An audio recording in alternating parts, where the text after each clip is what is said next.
Hello and welcome to the show. We start this week's Canyon Rally episode with a van. Well, you guys wanted to see me take the van down here, and I figured if I'm going to have to be driving it, I might as well go for the fastest spec. So this is the off-road van that is actually a really rather quick vehicle.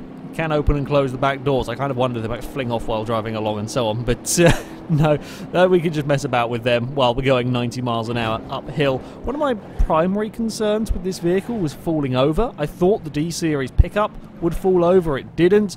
I wondered if this might, but that is not the case either. You can do some quite high-speed cornering, and the van is absolutely okay, considering it's much higher ride height and so on, and very high centre of mass, relatively speaking.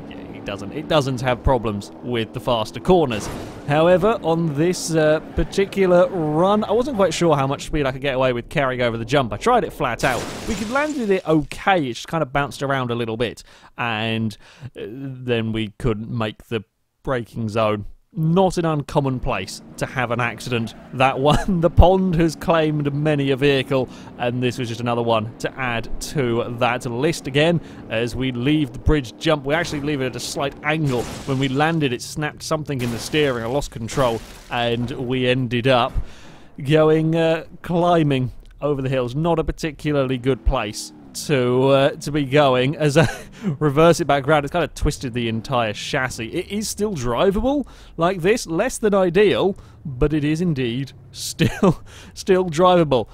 The Vanster is tough, much like the Rover. We saw that survive some very, very big tumbles. Likewise, this is a very strong vehicle. Trying to get out of the hairpin, I was trying to put my foot down a little bit too soon. Can't quite get away with that one in this, and sure enough, we would go for a slightly less spectacular tumble than we have seen from some vehicles. I also love how the van has a tendency to land on its wheels. It does a pretty damn good job of that, and again, vehicle still in functioning condition, even with the slight trip off the side of the mountain. Once more, carrying a bit too much speed across the jump as we bounce around. Now, the soft suspension is fantastic for dealing with the bumps. When you're dealing with a very big landing, like we do after the bridge jump, some of the vehicles we find it bounces them around, and that was one of the big problems we were having here. It's still drivable. It survived that crash actually very, very well, but the run's ruined when you've gone for a roll and a tumble down that part. Towards the end of the course, very, very fast section here that I did not get my line right through whatsoever.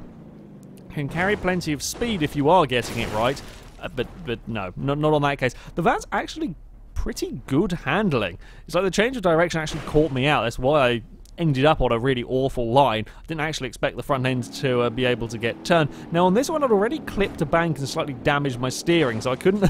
I didn't line it up very well for the jump. I was just kind of pulling to the left ever so slightly. There is a little dip that you do not want to get your vehicle caught in. It'll launch it up into the air and, well, do this to it. That's a big crash and a large number of rolls as we go between the trees, and once more we land perfectly fine on our wheels, and now once more it is still going. I swear the wheels were flapping about completely useless as it rolled down the hill, but it's landed again, and we actually have got a functioning van. The steering is okay. It's still pulling a bit, but the steering's okay on it. It's incredible how much this van can survive.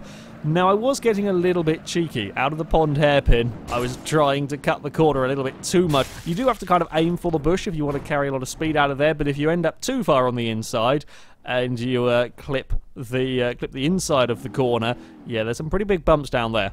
That will launch the van over onto its side. Again, it'll work, but not good for a fast run. Took a little bit of practice. Honestly, not too bad with this vehicle. I gotta say, it did handle very, very well, and it's, we're talking 90 miles an hour as we come up towards turn 1 here.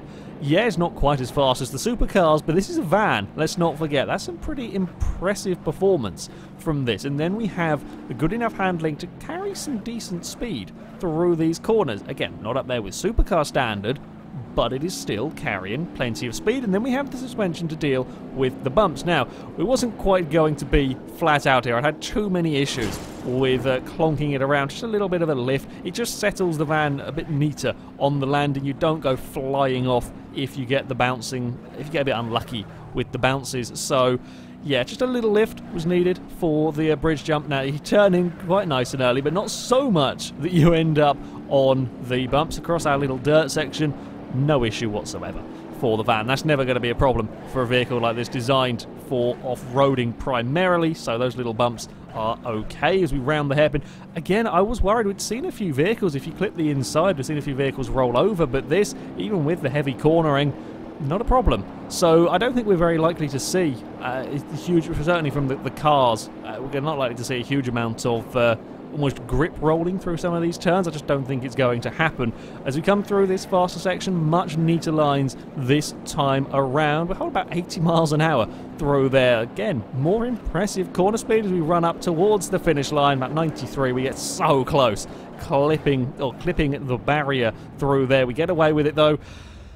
And the Vanster has made it down the course. Yeah, a pretty solid vehicle for tackling a road like this one. Surprising amounts of performance, acceleration-wise and grip-wise, and the suspension to deal with all of the nasty bumps. The only bit of damage done to the front was across the jump. It was a little bit of a nose-heavy impact, that one, but it didn't affect the handling of the vehicle, the performance of the vehicle. Now, up next, you guys really wanted to see me have a go taking the T-Series cement mixer down. So, I figured I would give it a go. Now, this is unlikely to set a blistering pace. While it has got the kind of top tier of turbocharger on it, I think it's turbocharger. It's got the top tier of forced induction on it. I can't remember if it's turbo or supercharger actually on here. I'm assuming the turbo, but yeah, even with that, let's face it, it is a really rather large and heavy vehicle. So the performance is not particularly amazing, and simply getting up the hill is, yeah, a little bit of a struggle. We have time to spin the camera around and have a look, because 30 miles an hour is about all we're going to get out of it. We're not really going to be worried about airtime at this turn one. Now, we have seen many cars soar off there into the scenery. Not going to happen with the truck. You just simply aren't going fast enough. Now for turn two, of course we want to try and get it stopped for this corner. The brakes aren't the best, and then comes the bigger problem. Now, I said about we were unlikely to see any cars and so on rolling if the Vanster didn't. Well, this is a slight exception to that, let's face it. A giant cement mixer trying to carry quarter speed through these S's, and having not really driven it before, I was being far too eager with the steering to change direction, and that is going to upset it, and when you upset it, you kind of go for a bit of a roll. Now, I didn't really know how this was going to fare across the jump, so on my first attempt, I thought, bugger it, we'll just go flat out. It's very, very violent if you go flat out. The truck is just bouncing around all over the place. I can't pull it up in time. We actually rolled before we ever crash into this corner. Yeah, if you take it flat out, the suspension is strong enough. The suspension doesn't all completely collapse, but it's just not designed to have this much weight flying through the air, and it just bounces around and you can't get it under control. Now, I thought I'd try it again just in case the first one was the odd one out, but you can see how violently it's shaking the truck. I can't steer it away from that hill there, and when you hit it at 40-50 miles an hour in a cement mixer, things are not going to go so well for you. They're really not going to go so well for you whatsoever. So you're going to have to be careful. Across that jump. Equally, trying to maintain speed through these corners. I've done a bit better job on the previous couple of runs. This one, I was getting greedier, seeing what I could and couldn't do with the truck, and that was too much speed. And of course, as it goes up on its side, I try to counter-steer to stop it rolling over, and that counter-steer is going to put you straight down the mountainside. You can't slow it down, the brakes aren't good enough, you don't have enough time, and, well, yeah, we end up with a frame of a truck. One set of wheels, and I actually tell a lie, both the back set of wheels are just about still attached. There's plenty of fire. It's a wreck, basically. So you had to be very, very careful around these corners. Again, coming through the pond hairpin, I get a little bit wide. We end up kind of bouncing around. not sure how I rolled that one. We're bouncing around in the sort of small bumps on the outside, and as I try to get it turned in more, it's just too much steering and too much speed, and the truck would go over. Similar story in this final higher speed section. I say high speed section, not quite the case, with a cement mixer. Having not done this section before, I didn't know how much speed I could get away with, and I turned in with too much, tried to counter it, and you end up on the rock face. Amazingly, we lost a front wheel, but we landed all back down to earth, working, and the truck would manage to limp its way towards the finish line. Had surprising amount of steering going on, considering we lost a front wheel, and to finish, of course, it has to end up onto its side. But yeah, I was quite impressed that it was still working. That was a big flight for a cement mixer. That was a humongous flight through the air. We even had the cement mixer bit still kind of attached. So onto the kind of completed run. This one didn't take so long as much as you just had to learn the kind of couple of foilable wheels with this foilable. I don't know how to say that word. My brain has just given up. You know what I mean, I hope. Basically, you had to be cautious with the truck. You had to take it very, very carefully through any of the corners. Didn't matter which one it was, any of them you can roll the truck at. So you had to make sure you had the vehicle at low enough speed, and you had to be incredibly gentle with the steering lock. You start going full steering lock left and right, and the chances are you're going to roll, unless you're going really, really slowly. But even then, there's quite a high chance of you going over, so you had to be cautious. You just had to wait. Now, if you could get away with as little steering lock as possible, that was good. That was good. It meant that you could kind of carry a little bit of speed. You saw as I left that chicane there, kind of get away with a little bit of speed. Again, we're all relative here, talking about a truck.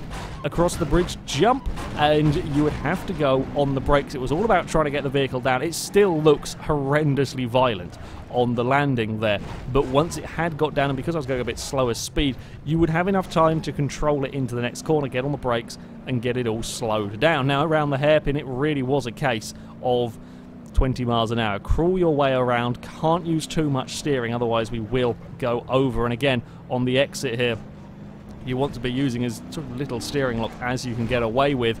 Small bumps, how much it shaked the truck around. The smaller bumps were still very, very violent. I was worried about it kind of shaking itself apart. That wasn't a problem, though. It was strong enough to survive these relatively high-speed impacts. Again, you know, we're talking relative speaking, with a cement mixer. Getting airborne at 40 miles an hour is not what a cement mixer was really designed for. Little bit of leaning going on with the exit of the tunnel there. It's a pretty downhill, a pretty steep corner there, and it's not really surprising to see that it's wanting to lift up onto its side, but again, having to be careful, and if you are careful, you can get away with it. I mean, it's up to 75 miles an hour on the run into this quick section.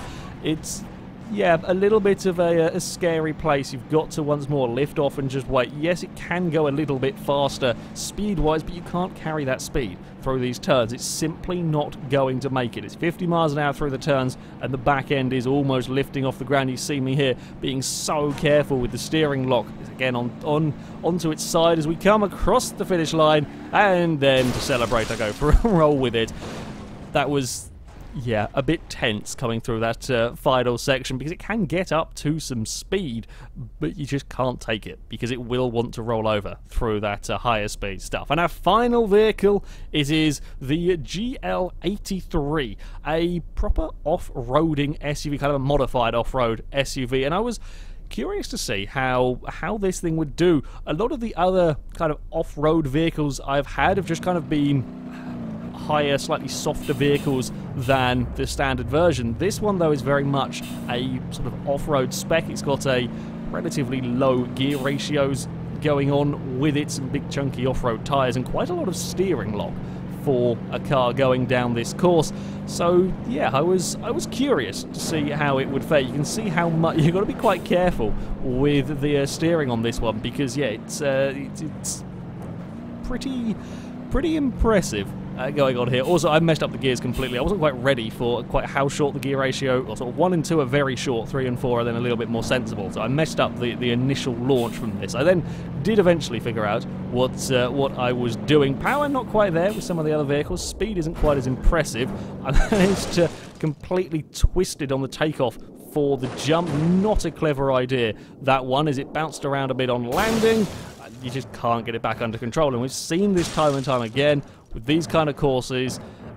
One little mistake at some of the narrower, some of the more dangerous points on the track, and you're going to go off. There is just nothing that you can really do about it here, because there is such a steep mountain either side. The brakes on this vehicle weren't quite as good as I was expecting as we come into this first corner.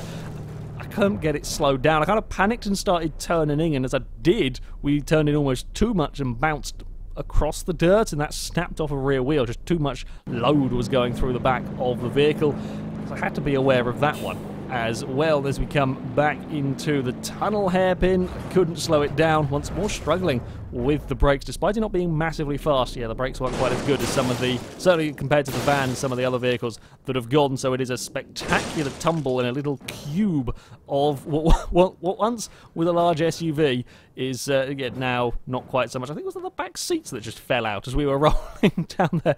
I think it might have been. Yeah, then there's a fire going on somewhere. I guess that's where the fuel tank landed, over there.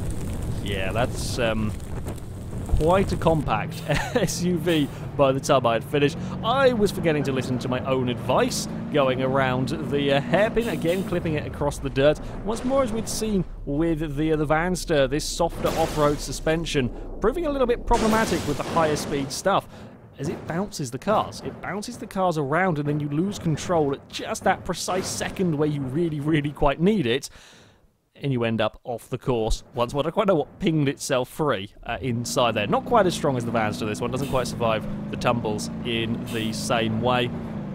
It took a little bit of getting used to. Honestly, not a massively problematic car once you've kind of got the hang of the brakes and you're just aware of what it's going to do when it comes to the bumps, as it can get a little bit bouncy on the landings. Not a huge amount of speed through turn 1 there. It was in the high 60 mile an hour, so not enough for any airtime. And this week we've actually been relatively calmly through that kink at turn 1. No real big problems for these vehicles. Can carry okay speed through the next section. It's not got, again, it's not got sports car performance. It's just simply not got the power to carry the same speed. I actually do get it ever so slightly wrong on the jump. The speed is good, but I was aiming a tad to the right there. I thought we were going to be in trouble when I landed on the dirt. I think it's about the first vehicle that I have recovered from landing on the dirt. It didn't really cost me any time as such. It was just a little scary having it bouncing around. As I've said, and as you've seen in the previous attempts, if it does start bouncing, it can get quite unlucky and lose control. That time, they managed to gather it all back up. We're up to kind of 80 miles an hour down towards the hairpin. We've been seeing vehicles doing upwards of 100 through that section, so you get the idea. It just lacks some of that speed, some of that power as we round the hairpin.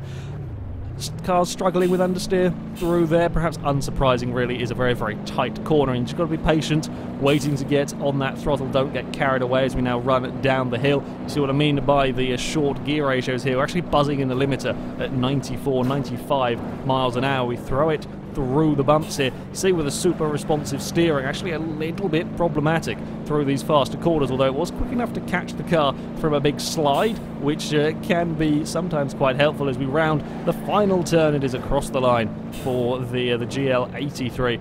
Not a bad vehicle, not a bad vehicle at all. Going down there, had to be aware of the suspension, perhaps causing a couple of issues in the brakes.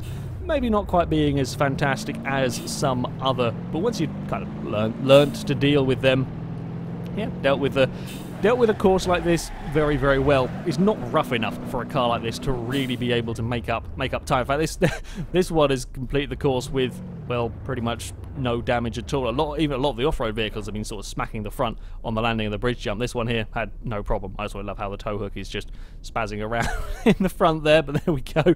It's yeah, held up very, very well to the course. Anyway, it is on to the times. The fastest of the lot is unsurprising in the off-road Vanster, but its actual time did surprise me with just how quick. A 140.1 puts it only 0.2 of a second down on the Night Snake, a high-powered muscle car, and the Vanster is only a fraction down on it. The Vanster's got some serious speed, it's got some decent handling, and it can ride the bumps better than a lot of the sort of sports vehicles, so it makes up some really good time down here. The GL83 is a 154.1. It will beat the lead sled, but it is almost a second down on the Ford LTD and a fair bit down on the likes of the Roma and the Rally Covert, while the cement mixer is, very unsurprisingly, at the bottom of 253.7, 50 seconds slower than the Bluebird bus. Yeah, as you could imagine, cement mixer not ideal for going down the canyon rally. The GL83 was okay, it was just underpowered, really. Down this course, yes, it could deal with the bumps in a way that some of the other vehicles perhaps can't, but just lacked so much power. Cement mixer, a hell of a challenge driving down this sort of road, but yeah, really rather entertaining. However, that is going to be it for this video, guys. As ever, I'll put links to all of the mods that I've used in the description, so you can download them, have a go with them yourself. But thank you very much for watching, and until next time, goodbye.